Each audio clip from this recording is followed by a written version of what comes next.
अस्सलाम वालेकुम। उम्मीद है कि तमाम फ्रेंड खैरियत से होंगे। आज हम डिस्कस करेंगे testing hypothesis about the equality of variance के greater than two normal population. ये हमें दिया गया है। अब हम क्या करेंगे, H naught dot summation one का square equal to summation two sigma two का whole square data sigma k का होल स्केयर। हमने कहा ये एच नाट हमारे पास हो गया। एच वन क्या है, not all variance are equal. हमारे पास तमाम वेरिएंस क्या होंगे, इक्वल नहीं होंगे। अब हम क्या करेंगे कि the test procedure due to M S Bartlett. Bartlett हमारे पास क्या हो गया, प्रेजेंटेड हेयर। तो टेस्ट प्रोसीजर हमें क्या किया, किस पर बेस कर रहे हैं, हमारे पास स्टैटिस्टिक्स पर कर रहा है। वो क्या है, वो स्टैंडर्ड जो हमारे पास होगी डिस्ट्रीब्यूशन इज अप्रॉक्सीमेटली बाई का स्केयर डिस्ट्रीब्यूशन के -1 डिग्री या फिर फ्रीडम। कह रहा है कि आपके पास एम एस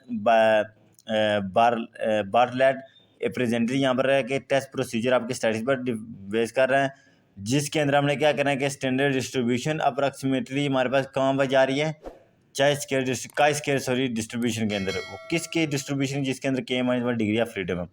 के रेंडम सैंपल ऑफ साइज है, यानी कि जो n1 टू n के, यानी कि जितने भी आपको यानी कि नंबर दिए गए 4 6 8, जितने भी उनमें से आपने एक माइनस करना है। 4 है तो उसमें से एक -3 आ जाएगा, 3 से एक 2, इस तरह। आप कह रहे हैं summation and I are drawn for independent normal population with variance. Sigma one का square sigma two data sigma k. मैंने लेट किया कि S1 का स्केयर S2 का और SK का square unbiased estimate of population of variance हमारे पास है। तो SP का स्केयर क्या होगा, summation I is equal to 1 is K. तो N9 - 1 ये SI का S1 का स्केयर, नीचे का summation I is equal to 1 K, तो N9 - 1। सिमिलरली यहाँ पर भी वही वाली बात हमारे पास कह रहा है, N- K कर दिया है।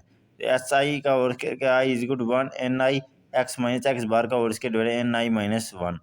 टेस्ट स्ट्रेटेजी आपको यहाँ से कौन सा करना है, ये बड़ी इंपॉर्टेंट चीज़ है। यहाँ पर टेस्ट स्ट्रेटेजी बहुत थोड़ा यानी कि है यहाँ पर छोटा, लेकिन यहाँ पर क्यू की वैल्यू फाइंड करनी है, सी की थोड़ा सा टफ होगा, लेकिन आपने इसे समझना है, इजीली आप अंडरस्टैंड हो जाएंगे। टेस्ट स्ट्रेटेजी क्या है कि 2.302 सी डिवाइडेड क्यू बाई सी। जब आपको इक्वलिटी या वेरिएंस जब के ग्रेटर देन आ जाए, तो उस पर आप टेस्ट स्ट्रेटेजी कौन सा लगाएंगे, ये वाला लगाएंगे। हमारे पास ये वाली वैल्यू आ गई है। नेक्स्ट हम क्या करते हैं, इसकी एग्जांपल करते हैं। टेस्ट स्टडी जब ये करेंगे तो आपको मज़ीद क्लियर हो जाएगा। हमने कहा था क्यू बाई सी, तो क्यू की वैल्यू ये है N-K log S का square P minus summation I equal to 1 K N9 - 1 log SI का whole square. C equal to 1 + 1/3 into K -1। यहाँ पर आई के इक्वल 1 आई इक्वल 1 के 1/N(I-1) और -1/N-K। तो यहाँ पर हम क्या करेंगे, कैलकुलेशन करेंगे। कंक्लूजन के अंदर हमारे पास जो वैल्यू क्रिटिकल रीजन की, अगर ये क्रिटिकल वैल्यू ग्रेटर देन है तो क्रिटिकल रीजन क्या हो जाएगा, एच नाट रिजेक्ट हो जाएगा। अगर क्रिटिकल वैल्यू क्रिटिकल रीजन से लेस हुई तो एच नाट हमारे पास क्या हो जाएगा, एक्सेप्ट हो जाएगा। ठीक हो गया। अगर ग्रेटर हुई तो क्या हो जाएगा, रिजेक्ट हो जाएगा। एग्जाम्पल कर रहे हैं, कह रहे हैं 4 रैंडम सैंपल है, N1 की ये वैल्यू है, N2 की ये, N3 की ये, N4 की ये। 4 नॉर्मल पॉपुलेशन भी दिए गए हैं, S1 S2 S3 S4। Test करें। हमने कहा पहला स्टेप वही जिस तरह हमने पीछे किया था। दूसरे के अंदर नॉट इक्वल टू में हमने कर लिया। लेवल सिग्नल में ये दिए गए हैं। टेस्ट स्ट्रेटजी वही आपको जो आपके सामने मैंने डिस्कस किया था कि टेस्ट हम ये लगाएंगे, तो वहाँ पर भी हमने ये वाली टेस्ट स्ट्रेटजी लगाई है। तो टेस्ट स्ट्रेटजी भी आ गया। क्रिटिकल रीजन क्या है कि हमारे पास जो है यहाँ पर काई का स्केयर है, सॉरी काई का स्केयर ग्रेटर देन काई का स्केयर 0.053। ये 3 कैसे आया, एन कितने हैं 1 2 3 4, तो हमने कहा था N-1। तो 4 में से 1 निकालेंगे तो क्या आएगा 3, तो ये 3 आ गया। और इस पर 3 के टेबल पर 0.05 पे क्या वैल्यू होती है 7.81। अब हमने क्या करना है, एन सारे दिए गए सैंपल, ठीक हो गया। और SI का स्केयर, SI का स्केयर क्या है, S1 का स्केयर सॉरी, ठीक हो गया। S2 का यानी कि पहले की वैल्यू 3.392 4427 620 और 667।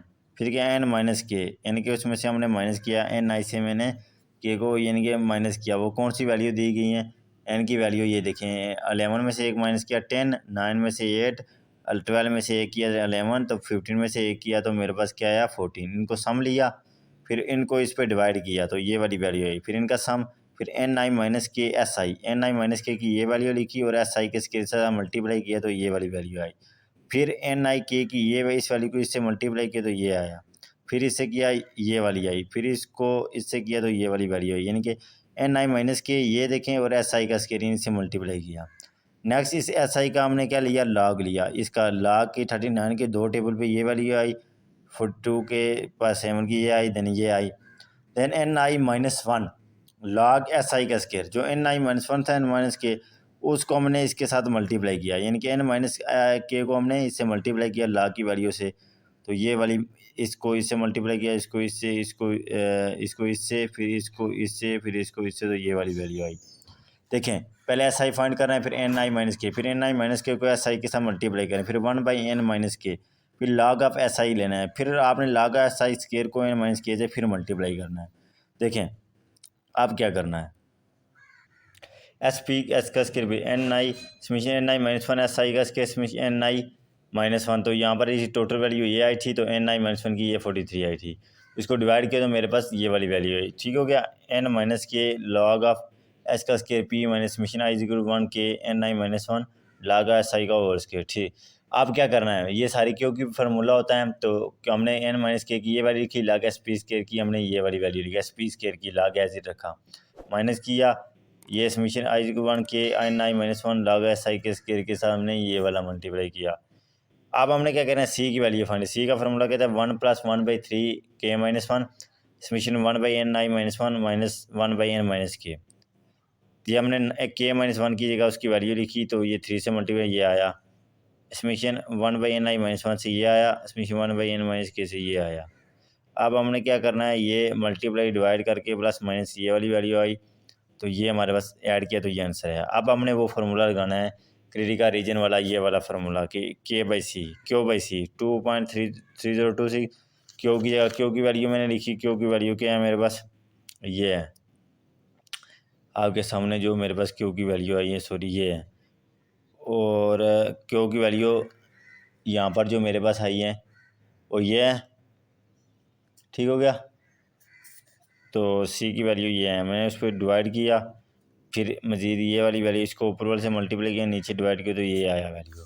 अब देखें does not find in critical region accept H naught and H I reject. Accept क्यों किया, देखें यू की वैल्यू क्रिटिकल रीजन से, देखें इसके रीजन से क्रिटिकल रीजन की वैल्यू मेरे पास क्या आई है, 7.81, तो उसकी कितनी आई है 1.81 आई है, तो क्या इससे छोटी है ना। तो जब मैंने कहा जब छोटी होती है तो H1 क्या हो जाता है, एक्सेप्ट, सॉरी H1 रिजेक्ट हो जाता है, H0 क्या एक्सेप्ट हो जाता है।